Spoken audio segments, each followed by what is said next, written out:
निक्की, कहानी, सादत हसन मंटो। तलाक लेने के बाद वो बिल्कुल नचंत हो गई थी। अब वो हर रोज की वानिता कुल और मार कटाई नहीं थे। निक्की बड़े आराम और इत्मीनान से अपना गुजर औकात कर रही थी। ये तलाक पूरे 10 बरस के बाद हुई थी। निक्की का शौहर बहुत जालिम था। प्रले दर्जे का निखट्टू और शराबी कबाबी। भंग चरस की भी लत थी। कई कई दिन भंगर खानों में और तकियों में पड़ा रहता था। एक लड़का हुआ था। वो पैदा होते ही मर गया। बरस के बाद एक लड़की हुई जो जिंदा थी और अब 9 बरस की थी। निक्की से उसके शौहर गाम को अगर कोई दिलचस्पी थी तो सिर्फ इतनी कि वो उसको मार पीट सकता था, जी भर के गालियां दे सकता था, तबीयत में आए तो कुछ अरसे के लिए घर से निकाल देता था। इसके अलावा निक्की से उसको और कोई सरोकार नहीं था। मेहनत मजदूरी की जब थोड़ी सी रकम निक्की के पास जमा होती थी तो वो उससे जबरदस्ती छीन लेता था। तलाक बहुत पहले हो चुकी होती, इसलिए कि मियाँ बीवी के निबाह की कोई सूरत ही नहीं थी। ये सिर्फ गाम की जिद थी कि मामला इतनी देर लटका रहा। इसके अलावा एक बात ये थी कि निक्की के आगे पीछे कोई भी न था। माँ बाप ने उसको डोली में डालकर गांव के सपुर्द किया और 2 महीने के अंदर अंदर राहिए मुल्क एबरा हुए, जैसे उन्होंने सिर्फ इसी तरस के लिए मौत को रोक रखा था। उन्हें अपनी बेटी को एक लंबी मौत के लिए गांव के हवाले करना था। बहुत दूर के 2 एक रिश्तेदार होंगे, मगर निक्की से उनका कोई वास्ता नहीं था। उन्होंने खुद को और ज्यादा दूर कर लिया था। गांव कैसा है, ये निक्की के माँ बाप अच्छी तरह जानते थे। उनकी बेटी सारी उम्र रोती रहेगी, ये भी उनको अच्छी तरह मालूम था। मगर उन्हें तो अपनी जिंदगी में एक फर्ज से सुबुकदोश होना था, और ऐसे सुबुकदोश हुए कि सारा बोझ निक्की के नातवा कांधों पर डाल गए। तलाक लेने से निक्की का ये मतलब नहीं था कि किसी शरीफ से निकाह करना चाहती थी। दूसरी शादी का उसको कभी ख्याल तक भी न आया था।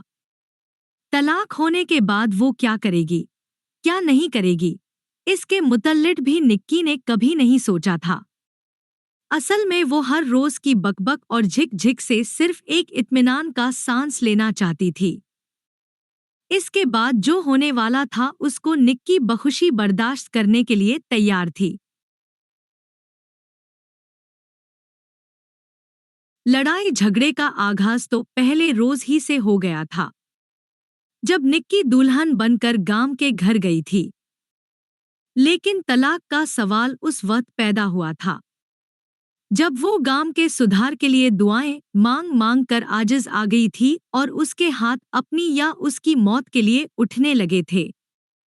जब ये हीला भी बेअसर साबित हुआ तो उसने अपने शौहर की मिन्नत समाजत शुरू की कि वो इसे बख्श दे और अलहदा कर दे। मगर कुदरत की सितम ज़रीफ़ी देखिए कि 10 बरस के बाद तकिए में एक उधेड़ उम्र की मीरासन से गाम की आंख लड़ी और एक दिन उसके कहने पर उसने निक्की को तलाक दे दी और बेटी पर भी अपना कोई हद न जताया। हालांकि निक्की को इस बात का हमेशा धड़का रहता था कि अगर उसका शौहर तलाक पर राजी भी हो गया तो वो बेटी कभी उसके हवाले नहीं करेगा।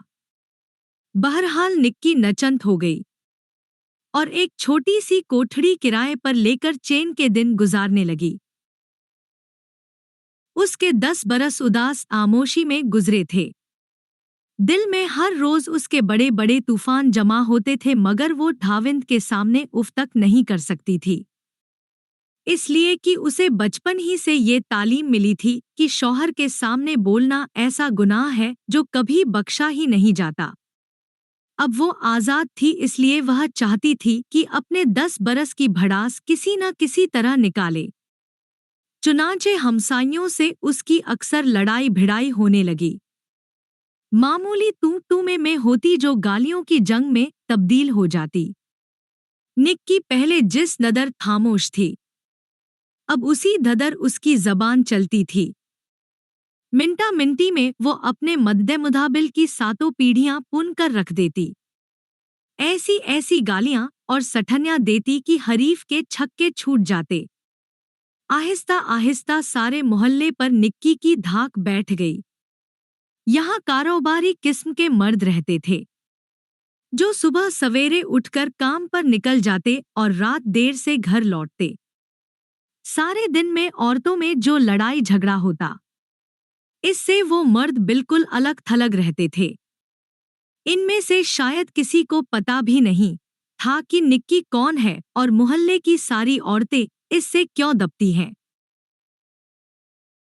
चरखा काट कर, बच्चों के लिए गड़े गुड़ियाया बनाकर और इसी तरह के छोटे मोटे काम करके वो गुजर औकात के लिए कुछ ना कुछ पैदा कर लेती थी। तलाक लिए उसे करीब करीब 1 बरस हो चला था। उसकी बेटी भोली अब 11 के लगभग थी और बड़ी सूरत से जवान हो रही थी। निक्की को उसके शादी ब्याह की बहुत फिक्र थी। उसके अपने जेवर थे, जो एक एक करके गांव ने चट कर लिए थे। एक सिर्फ नाक की कील बाठी रह गई थी, वो भी घिस घिसा कर आधी रह गई थी। उसे भोली का पूरा जहेज बनाना था और इसके लिए काफी रुपया दरकार था। तालीम थी, वो उसने अपनी तरफ से ठीक दी थी। कुरान खिम करा दिया था। मामूली हर्फशनासी कर लेती थी। खाना पकाना धूप आता था। घर के दूसरे काम काज भी अच्छी तरह जानती थी। चूंकि निक्की को अपनी जिंदगी में बहुत तल्ख तजुर्बा हुआ था, इसलिए उसने भोली को ढाविंद का इताअत गुजार होने के लिए कभी इशारतन भी नहीं कहा था। वो चाहती थी कि उसकी बेटी ससुराल में छड़खट पर बैठी राज करे। माँ के साथ जो कुछ बीता था, इस बिपता का सारा हाल भोली को मालूम था, मगर हमसाइयों के साथ जब निक्की की लड़ाई होती थी तो वो पानी पी पी कर उसे कोसती थी और ये ताना देती थी कि वो मुतल्लका है, जिसको ढाविन ने सिर्फ इसलिए अलहदा किया था कि उस गरीब का नाम में दम कर रखा था। और बहुत सी बातें अपनी माँ के किरदार अतवार के मुतल्लिक उसकी समाअत में आती थी, मगर वो खामोश रहती थी। बड़े बड़े मार्के की लड़ाइयाँ होती, मगर वो कान समेटे अपने काम में लगी रहती। जब सारे मोहल्ले पर निक्की की धाक बैठ गई तो कई औरतों ने मरोब होकर उसके पास आना जाना शुरू कर दिया। कई उसकी सहेलियां बन गईं। जब उनकी अपनी किसी पड़ोसन से लड़ाई होती तो निक्की साथ देती और हर मुमकिन मदद करती। इसके बदले में उसको कभी तमीज़ के लिए कपड़ा मिल जाता था, कभी फल, कभी मिठाई और कभी कभी कोई भोली के लिए सूट भी सिलवा देता था। लेकिन जब निक्की ने देखा कि हर दूसरे तीसरे दिन उसे मोहल्ले की किसी न किसी औरत की लड़ाई में शरीक होना पड़ता है और उसके काम काज का हर्ज होता है, तो उसने पहले दबी जबान से फिर खुले लफ्जों में अपना मुआवजा मांगना शुरू कर दिया और आहिस्ता आहिस्ता अपनी फीस भी मुकर्रर कर ली। मार्के की जंग हो तो 25 रुपए, दिन ज्यादा लगे तो 40, मामूली चंद के सिर्फ 4 रुपए और 2 वक्त का खाना। दरमियाने दर्जे की लड़ाई के 15 रुपए। किसी की सिफारिश हो तो वो कुछ रियायत भी कर थी। अब चूंकि उसने दूसरों की तरफ से लड़ना अपना पेशा बना लिया था, इसलिए उसे मोहल्ले की तमाम औरतों और उनकी बहू बेटियों के तमाम फजीहतें याद रखने पड़ते थे। उनका तमाम हसबुन सब मालूम करके अपनी याददाश्त में महफूज करना पड़ता था। मिसाल के तौर पर उसको मालूम था कि ऊंची हवेली वाली सौदागर की बोई जो अपनी नाक पर मक्खी नहीं बैठने देती, एक मोची की बेटी है। उसका बाप शहर में लोगों के जूते गांठता फिरता था और उसका ढाविन जो जनाब शेख साहब कहलाता है, मामूली कसाई था। उसके बाप पर एक रंडी मेहरबान हो गई थी, वो उसी के बतन से था और ये ऊंची हवेली उस तवाइफ ने अपने यार को बनवा कर दी थी। किस लड़की का किसके साथ माशका है, कौन किसके साथ भाग गई थी, कौन कितने हमल गिरा चुकी है, इसका हिसाब सब निक्की को मालूम था। ये तमाम मालूमात हासिल करने में वो काफी मेहनत करती थी। कुछ मसालिहा उसको अपने मुवक्किलों से मिल जाता था। उसे अपनी मालूमात के साथ मिलाकर वो ऐसे ऐसे बम बनाती कि मद्दे मुताबिल के छक्के छूट जाते थे। होशियार वकीलों की तरह वो सबसे वजनी जबर सिर्फ उसी वक्त इस्तेमाल करती थी जब लोहा पूरी तरह सुर्ख होता। चुनांचे ये जबर 16 आने फैसलाकुन साबित होती थी। जब वो अपने मुवक्किल के साथ किसी महाज पर जाती थी तो घर से पूरी तरह कील कांटे से लैस होके जाती थी। ताने महीनों और गालियों और सठनियों को मुअस्सिर बनाने के लिए मुख्तलिफ अशिया भी इस्तेमाल करती थी। मिसाल के तौर पर घिसा हुआ जूता, फटी हुई लमीज, चिमटा, फुकनी वगैरह वगैरह। कोई ढास तशबीह दीनी हो या कोई आसुलढास इशारा या कहना ये मतलूब हो तो वो इस दरस के लिए कारआमद शय घर ही से लेकर चलती थी। बाज़ औकात ऐसा भी होता कि आज वो जन्नते के लिए दीरा से लड़ी है तो 2-2.5 महीने के बाद उसी दीरा से डबल फीस लेकर उसे जन्नते से लड़ना पड़ता था। ऐसे मौकों पर वो घबराती नहीं थी। उसे अपने फन में इस कदर महारत हो गई थी और उसकी प्रैक्टिस में वो इतनी मुखलिस थी कि अगर कोई फीस देता तो वो अपनी भी धज्जियां बिखेर देती। निक्की अब फारिगुल-बाल थी। हर महीने उसे अब इतनी आमदन होने लगी थी कि इसने पस अंदाज करके अपनी बेटी भोली का जहेज बनाना शुरू कर दिया था। थोड़े ही अरसे में इतने गहने पाते और कपड़े लत्ते हुए गए थे कि वो किसी भी वक्त अपनी बेटी को डोली में डाल सकती थी। अपने मिलने वालियों से वो भोली के लिए कोई अच्छा सा बर तलाश करने की बात कई मर्तबा कर चुकी थी। शुरू में तो उसको कोई इतनी जल्दी नहीं थी, मगर भोली 16 बरस की हो गई। लोठा की लोठा, ददकाठ की चूकी अच्छी थी, इसलिए 14 बरस ही में पूरी जवान औरत बन गई थी। 17वीं में तो ऐसा लगता था कि वो उसकी छोटी बहन है। चुनांचे अब निक्की को दिन रात उसके ब्याह की फिक्र सताने लगी। निक्की ने बड़ी दौड़ धूप की। कोई साफ इनकार तो नहीं करता था, मगर दिल से हामी भी नहीं भरता था। उसने महसूस किया कि हो न हो लोग इससे डरते हैं। उसकी ये सिफत कि लड़ने के फन में अपना जवाब नहीं रखती थी, दरअसल इसके आड़े आ रही थी।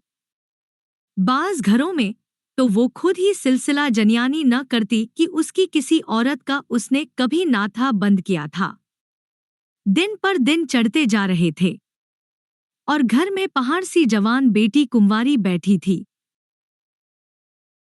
निक्की को अपने पेशे से अब घिन आने लगी। उसने सोचा कि ऐसा जलील काम क्यों उसने इख्तियार किया, मगर वो क्या करती। मोहल्ले में आराम चैन की जगह पैदा करने के लिए उसे पड़ोसनों का मुकाबला करना ही था। अगर वो न करती तो उसे दब के रहना पड़ता। पहले धाविंद के जूते खाती थी, फिर उनकी पैजार की गुलामी करनी पड़ी। ये अजीब बात थी कि बरसों दबील रहने के बाद जब उसने अपना झुका हुआ सर उठाया और मुखालिफ कुव्वतों का मुकाबला करके उनको शिकस्त दी, ये कौमें झुककर उसकी इमदाद की तालिब हुई कि दूसरी कुव्वतों को शिकस्त दें, और उसको इस इमदाद पर कुछ इस तरह रादिब किया गया कि उसको चस्का ही पड़ गया। इसके मुतल्लिक़ वो सोचती तो इसका दिल न मानता था, क्योंकि उसने सिर्फ भोली की ढातिर इस पेशे को, जिसे अब लोग जलील समझने लगे थे, इख्तियार किया था। ये भी कम अजीब चीज नहीं थी। निक्की को रुपए देकर किसी औरत पर उंगली रख दी जाती थी और इससे कहा जाता था कि वो उसकी सातों पीढ़ियां पुन डाले, इसके आबा अजदाद की सारी कमजोरियां माजी के मलबे से कुरेद कुरेद कर निकाले और उसके वजूद पर छेद कर दे। निक्की ये काम बड़ी ईमानदारी से करती। वो गालियां जो उनके मुंह में ठीक नहीं बैठी थी, अपने मुंह में बिठाई। उनकी बहू बेटियों के उयूब पर पर्दे डालकर वो दूसरों की बहू बेटियों में कीड़े डालती। झलीस से थलीस गालियां अपने उन मुवक्किलों की ढातिर खुद भी खाती। पर अब कि उसकी बेटी के ब्याह का सवाल आया था, वो कमीनी, नीच और रजील बन गई थी। एक दो मर्तबा तो उसके जी में आई कि मोहल्ले की उन तमाम औरतों को जिन्होंने उसकी बेटी को रिश्ता देने से इनकार कर दिया था, बीच चौराहे में जमा करे और ऐसी गालियां दे कि उनके दिल के कानों के पर्दे फट जाएं। मगर वो सोचती कि अगर उसने ये गलती कर दी तो दरीब भोली का मुस्तकबिल बिल्कुल तीर-हो-तार हो जाएगा। जब चारों तरफ से मायूसी हुई तो निक्की ने शहर छोड़ने का इरादा कर लिया। एक तरफ यही रास्ता था जिससे भोली की शादी का कठिन मरहला तय हो सकता था। चुनांचे उसने एक रोज भोली से कहा, बेटा, मैंने सोचा है कि अब किसी और शहर में जा रहे। भोली ने चौंक कर पूछा, क्यों माँ? बस अब यहाँ रहने को जी नहीं चाहता। निक्की ने उसकी तरफ ममता भरी नजरों से देखा और कहा, तेरे ब्याह की फिक्र में घुली जा रही हूँ। यहाँ बैल मंडे नहीं चढ़ेगी। तेरी माँ को सब रजील समझते हैं। भोली काफी सयानी थी, फौरन निक्की का मतलब समझ गई। उसने सिर्फ इतना कहा, हाँ माँ। निक्की को इन दो लफ्जों से सख्त सदमा पहुंचा। बड़े दुखी लहजे में उसने भोली से सवाल किया, क्या तू भी मुझे रजील समझती है? भोली ने जवाब न दिया और आटा गूंदने में मसरूफ हो गई। उस दिन निक्की ने अजीब अजीब बातें सोची। उसके सवाल करने पर भोली खामोश क्यों हो गई थी? क्या वो उसे वाकई रजील समझती है? क्या वो इतना भी न कह सकती थी कि नहीं माँ? क्या ये बाप के ढूंढ का असर था? बात में से बात निकल आती और वो बहुत बुरी तरह इनमें उलझ जाती। उसे बीते हुए 10 बरस याद आते, ब्याही जिंदगी के 10 बरस जिसका एक एक दिन मार पीटी और गाली गलौज से भरा था। फिर वो अपनी नजरों के सामने मुतल्लका जिंदगी के दिन लाती। इनमें भी गालियां ही गालियां थी जो वो पैसे की ढातिर दूसरों को देती रही थी। थक हार कर वो बाज औकात कोई सहारा टटोलने लगती और सोचती, क्या ही अच्छा होता कि वो तलाक न लेती। आज बेटी का बोझ गांव के कंधों पर होता। निखट्टू था, प्रलय दर्जे का जालिम था, ऐबी था, मगर बेटी के लिए जरूर कुछ न कुछ करता। ये इसके उद्स की इंतहा थी। पुरानी मारें और उनके दबे हुए दर्द अब आहिस्ता आहिस्ता निक्की के जोड़ों में उभरने लगे। पहले उसने कभी उफ तक नहीं की थी, पर अब उठते बैठते हाय हाय करने लगी। इसके कानों में हर वक्त एक शोर सा बरपा होने लगा, जैसे उनके पर्दों पर वो तमाम गालियां और सठनियां टकरा रही हैं जो अनगिनत लड़ाइयों में उसने इस्तेमाल की थी। उम्र उसकी ज्यादा नहीं थी, 40 के लगभग थी, मगर अब निक्की को ऐसा महसूस होता था कि वो बूढ़ी हो गई है। उसकी कमर जवाब दे चुकी है, उसकी जबान जो कैंची की तरह चलती थी अब कुंद हो गई है। भोली से घर के काम काज के मुतल्लिक मामूली सी बात करते हुए उसको मशक्कत करनी पड़ती थी। निक्की बीमार पड़ गई और चारपाई के साथ लग गई। शुरू शुरू में तो वो इस बीमारी का मुकाबला करती रही। भोली को भी उसने तबर न होने दी कि अंदर ही अंदर कौन सी दीमक उसे चाट रही है। लेकिन एकदम वो ऐसी निढाल हुई कि उससे उठा तक न गया। भोली को बहुत तशवीश हुई। उसने हकीम को बुलाया, जिसने नब्ज देखकर बताया कि फिक्र की कोई बात नहीं, पुराना बुधार है, इलाज से दूर हो जाएगा।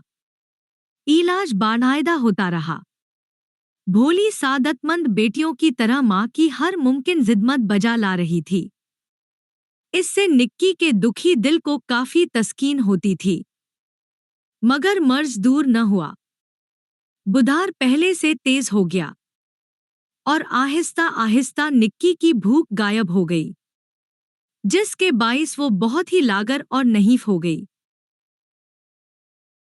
औरतों में एक खुदादाद वस्फ होता है कि मरीज की शक्ल देखकर ही पहचान लेती हैं कि वो कितने दिन का मेहमान है। एक दो औरतें जब बीमार पुरसी के लिए निक्की के पास आईं, तो उन्होंने अंदाजा लगाया कि वो बमुश्किल 10 रोज निकालेगी। चुनांचे ये बात सारे मोहल्ले को मालूम हो गई। कोई बीमार हो, मरने के दरीब हो, तो औरतों के लिए एक अच्छी खासी तफरीह का बहाना निकल आता है। घर से बंद सम्मर कर निकलती हैं और मरीज के सिरहाने बैठकर अपने तमाम मरहूम अजीजों को याद करती हैं। उनकी बीमारियों का जिक्र होता है, वो तमाम इलाज बयान किए जाते हैं जो लाइलाज साबित हुए थे। गुफ्तगू का रुख पलटकर नमीजों के नए डिजाइनों की तरफ आ जाता है। निक्की ऐसी बातों से बहुत घबराती थी, लेकिन वो खुद चूंकि मरीजों के सिरहाने ऐसी ही बातें करती रही थी, इसलिए मजबूरन उसे ये दुराफात सुननी पड़ती थी। एक रोज जब मोहल्ले की बहुत सी औरतें उसके घर में जमा हो गईं, तो इस एहसास ने उसको बहुत मुस्तरिब किया कि अब उसका वक्त आ चुका है। इनमें से हर एक चेहरे पर यह फैसला मरकूम था कि निक्की के दरवाजे पर मौत दस्तक दे रही है। जो औरत आती, अपने साथ ये खट लाती, तंग आकर कई दफा निक्की के जी में आई कि कुंडी खोल दे और दस्तक देने वाले फरिश्ते को अंदर बुला ले। इन बीमार पुरुष औरतों को सबसे बड़ा अफसोस भोली का था।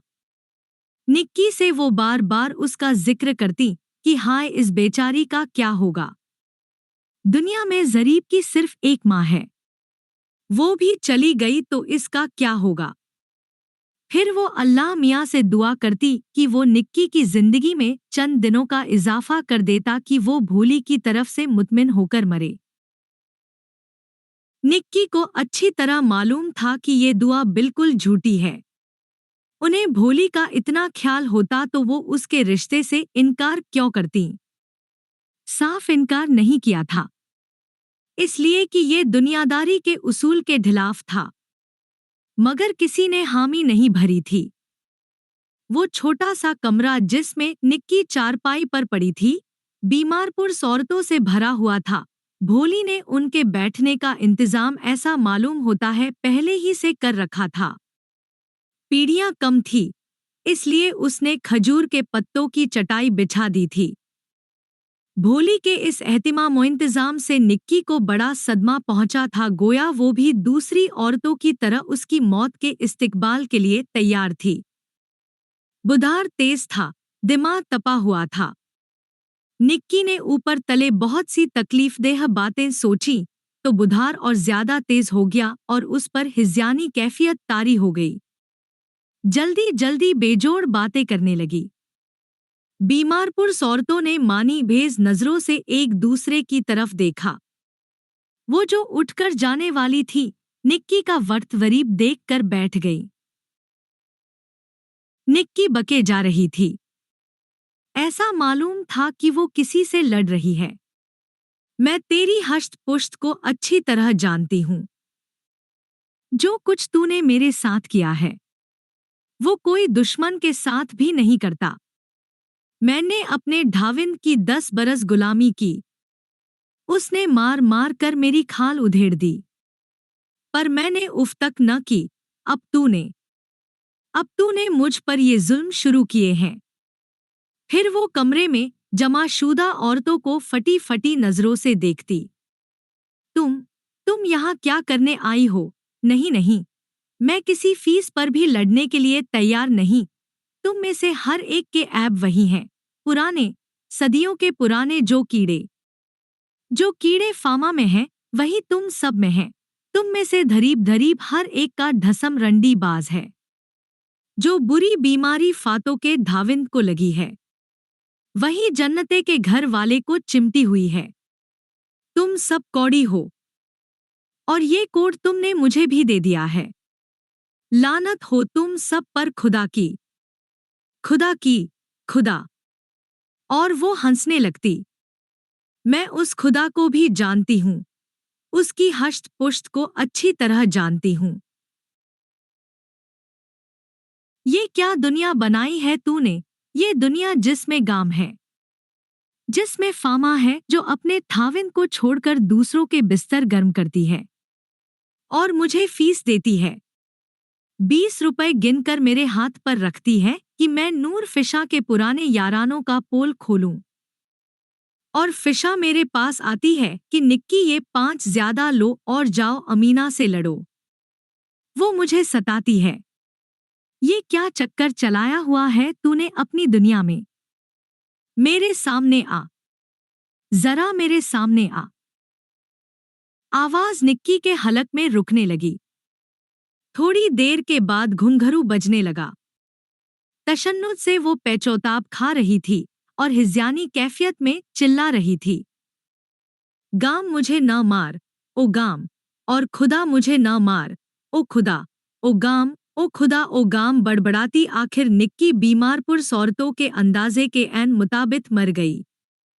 भोली जो उन औरतों की धातिरदारी में मसरूफ थी। पानी का गिलास हाथ से गिरा कर धड़ाधड़ अपना सर पीटने लगी।